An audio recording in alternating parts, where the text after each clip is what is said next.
नमस्कार, एचबीसी विशेष में आपका स्वागत है। मैं हूं सुनीता राय। विशेष में सबसे पहले बात करेंगे माया सभ्यता से जुड़े कुछ पहलुओं पर।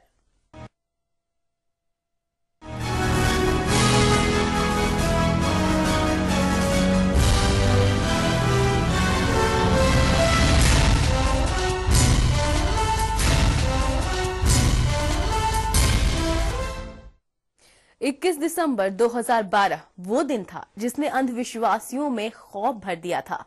खौफ था दुनिया खत्म होने का, खौफ था उनकी जिंदगी खत्म होने का। लेकिन दिन खत्म हो चुका है, दुनिया अभी बाकी है।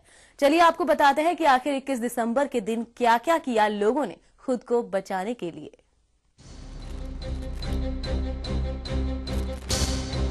आने वाली है 21 दिसंबर। क्या खत्म होने वाली है दुनिया? सच जानना बेहद जरूरी। आखिर क्या होगा दुनिया का? 21 दिसंबर को दुनिया के खात्मे की खबर आखिर कहां से शुरू हुई, हम आपको बताते हैं।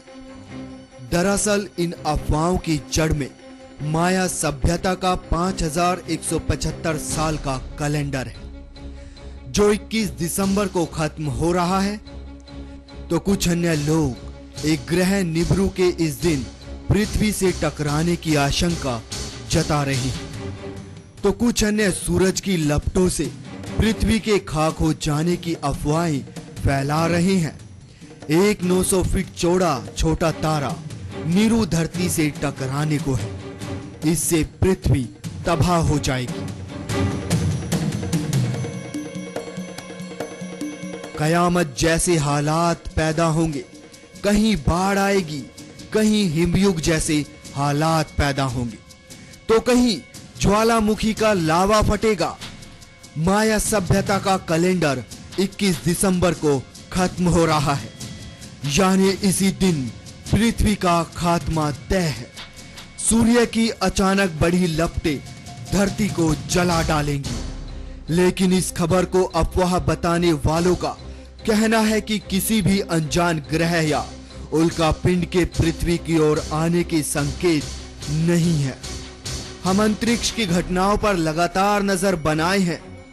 21 दिसंबर से माया कैलेंडर का नया कालखंड शुरू हो जाएगा, यानी कि नया कैलेंडर। ग्रहों की चाल को लेकर जानकारों का कहना है कि हर 11 साल में होने वाले सोलर हलचल एक नियमित क्रिया है। जब यह हलचल तेज होती है तो इसका असर हमारे सैटेलाइट कम्युनिकेशन पर देखा गया है। इंजीनियर इससे बचाव के तरीके विकसित कर रहे हैं। ऐसी अगली हलचल 2012 से 2014 के बीच कभी भी हो सकती है।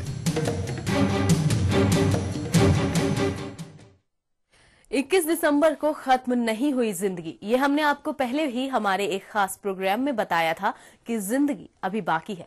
चलिए देखते हैं ये रिपोर्ट।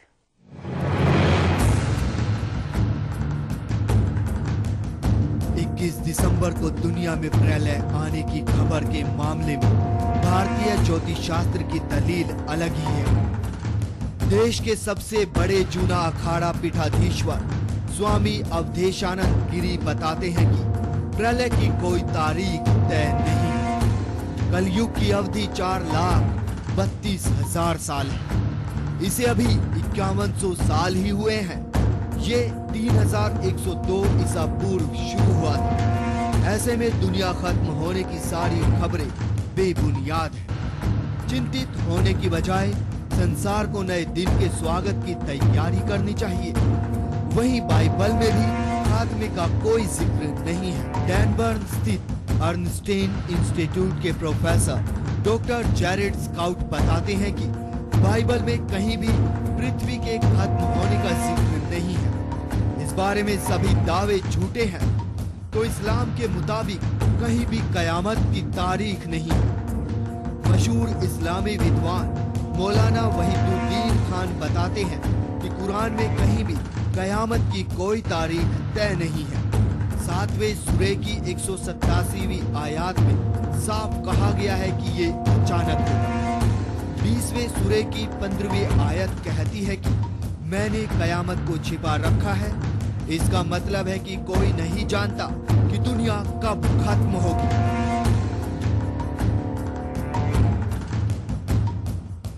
गणित और खगोल विज्ञान की अद्भुत जानकार दुनिया की पुरानी सभ्यताओं में एक अमेरिका की माया सभ्यता की मान्यताओं और काल गणना के मुताबिक साल 2012 के दिसंबर में दुनिया की तबाही की आखिरी घड़ी है। इस वक्त के नजदीक आने के साथ दुनिया खत्म होने के दिन और तबाही की वजहों को लेकर कई दावे और अनुमान सामने आ रहे हैं। इनमें किसी ग्रह के पृथ्वी से टकराने, कभी सूर्य की ऊर्जा और किरणों से पैदा सौर तूफान और जल प्रलय के दावे भी शामिल हैं। पिछले कुछ सालों में देश दुनिया के अलग अलग हिस्सों में भारी बारिश, भूकंप और तूफान जैसे कुदरती घटनाओं से हुई तबाही ऐसी बातों को और बल देती है कि क्या वाकई इस साल माया सभ्यता की भविष्यवाणी के मुताबिक 21 दिसंबर 2012 को दुनिया का विनाश हो जाएगा।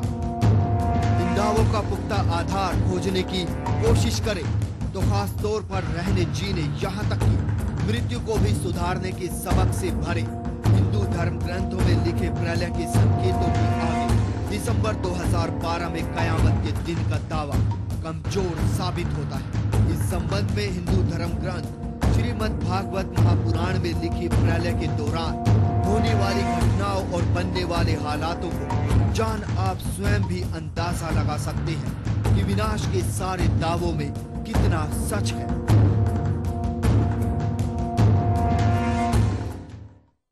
फिलहाल रुकते हैं एक छोटे से ब्रेक के लिए। आप देखते रहिए एचबीसी न्यूज।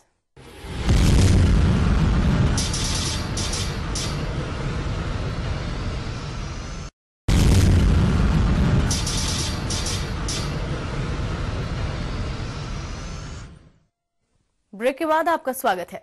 चलिए अब आपको कराते हैं एक ऐसी कहानी से रूबरू जो बताएगी कि आखिर प्रदेश में चल रही योजनाएं और विकास की रफ्तार कैसे किसी की जिंदगी की रफ्तार पर ब्रेक लगा सकती है।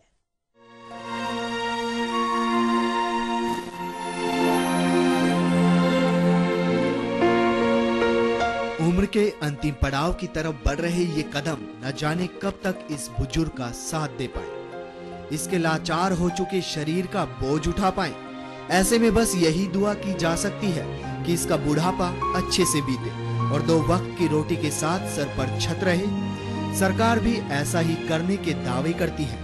कहीं बीपीएल आवास योजना चलाती है, कहीं बीपीएल अन्य योजना चलाती है, लेकिन इस तक इन दोनों योजनाओं में से कोई भी नहीं पहुंची। अगर कुछ पहुंचा तो वो है ये नेशनल हाईवे नंबर 12, जिसने इससे आवास भी छीन लिया और मुंह का निवाला भी।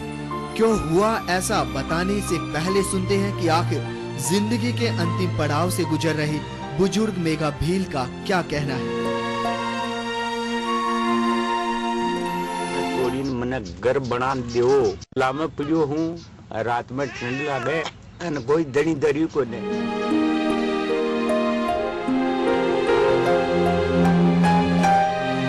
शायद आप समझ नहीं पाए होंगे कि आखिर क्या हुआ इस बुजुर्ग मेघा भील के साथ। जिस वक्त इसके साथ ये हुआ उसे भी विश्वास नहीं हुआ होगा। चंद पल पहले जहां उसके पास सर ढकने के लिए घर था, गुजारा करने के लिए दुकान थी, अगले ही पल सब कुछ उसकी उम्मीदों के साथ जमीन पर पड़ा था। दरअसल जहां मेघा भील रहता था, या यूं कहें जहां उसकी जर्जर झोपड़ी थी, उसके पास से नेशनल हाईवे नंबर 12 को 4 लेन करना था। उसी के लिए मेघा भील की झोपड़ी तोड़ दी गई। वहीं यहाँ के लोगों का कहना है कि उसे इससे पहले बताया ही नहीं गया और ना ही उसे कहीं और बसाने की कोशिश की गई।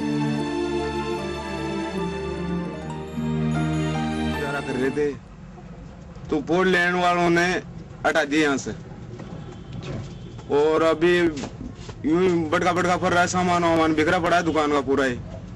10-20 हजार का बेचारा सामान है, कोई नहीं है आगे पीछे भी, और अब कोई जुगाड़ नहीं हो रहा। जो मर्जी हो जाओ तो आप इसके बना सकते हो। 4 लेन वाला बोल रहे थे भाई अभी ये झूंपड़ी बनाई है, फिर उनकी भी तोड़ने की बात कर रहे थे भाई, ये भी आ रही है इसमें। अब क्या किया जाए इसको। छोटी मोटी दुकान थी, ग्राहक भी ज़्यादा नहीं आते, केवल ये बस्ती है इनकी आते हैं। और इनको वहाँ से हटाने की वजह बता दी, जबकि वो 4 लाइन में अभी तक आया नहीं। और वहाँ से हटा के इनका कोई भी नहीं है आगे पीछे, अभी तक निश्चय नहीं है उसका कि आ रही है या नहीं आ रही। और अभी जो इसके ये उदाजी है ये लेके आए इनको, इंसानियत की वजह से लेके आए इन। तो यहाँ पे इनकी जगह इन पे झोपड़ी बना रहे हैं। वो 4 लाइन वाला है, वो बोल रहे हैं ये भी आएगी। अब ये आएगी नहीं आएगी, ये 4 लाइन वाली अभी इनके कोई भी नहीं है, झोपड़ी भी नहीं है, खुले में ही है, खुले में अपना वो कर रहे हैं।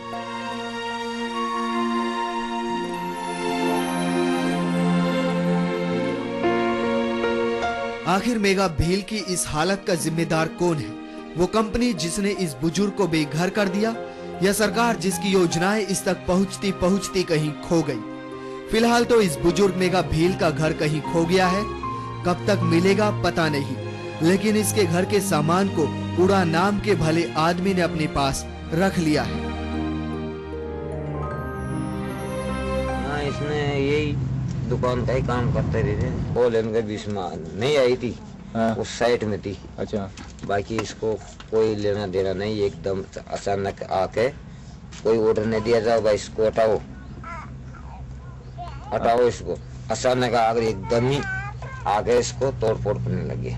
इसको मैं पूछताछ करके लेकर आया हूँ, भाई तुम ये तोड़ फोड़ कर रहे हैं तो सामान कहाँ डालने चाहते हो? इसने अमल भरी तो भाई तुम्हारे पास जगह हो तो पटक दो ना, तो जन खाओ जाकर पटकेगा।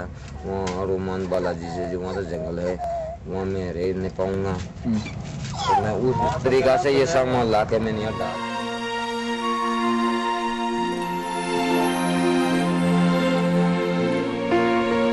इस बुजुर्ग का ना कोई परिवार है और ना ही अब घर, लेकिन ये तो कहा जा सकता है कि जब तक ये बेघर है तब तक प्रदेश के अधिकारी और सरकार दोनों ही आम जनता की पीड़ाओं से बेखबर है। HBC न्यूज के लिए भवानी सिंह की रिपोर्ट।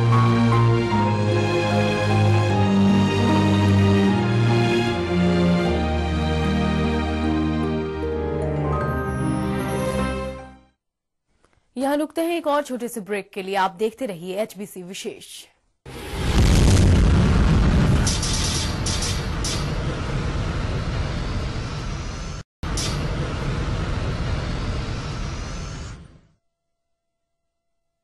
ब्रेक के बाद एक बार फिर आपका स्वागत है। अब बात करते हैं भीलवाड़ा की, जहां प्रसिद्ध दंडीकट मिर्च पूरे देश में प्रसिद्ध है। इस मंडी में मध्य प्रदेश के कई जिलों की मिर्ची बिकने को आती है, लेकिन सुविधा के अभाव में व्यापारी यहां नहीं पहुंच पाते हैं, जिससे किसानों को इसका पूरा फायदा नहीं मिल पा रहा है। आइए देखते हैं ये रिपोर्ट।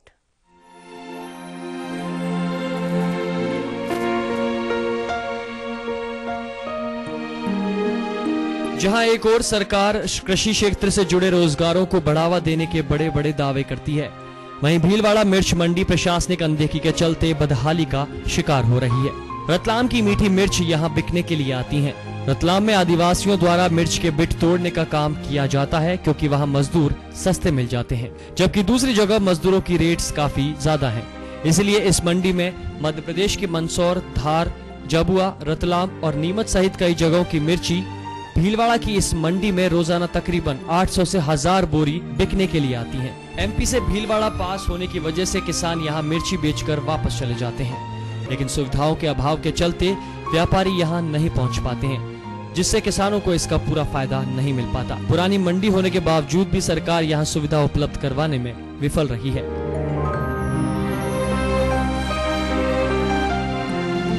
मंडी परिसर पिछले कुछ सालों से कपास मंडी थी। ये 25 साल से बंद रहने के बाद में कपास नहीं आती, तो मंडी वालों ने मिर्ची मंडी इसको आवंटित की, भाई मिर्ची मंडी यहाँ व्यवसाय हो जाए।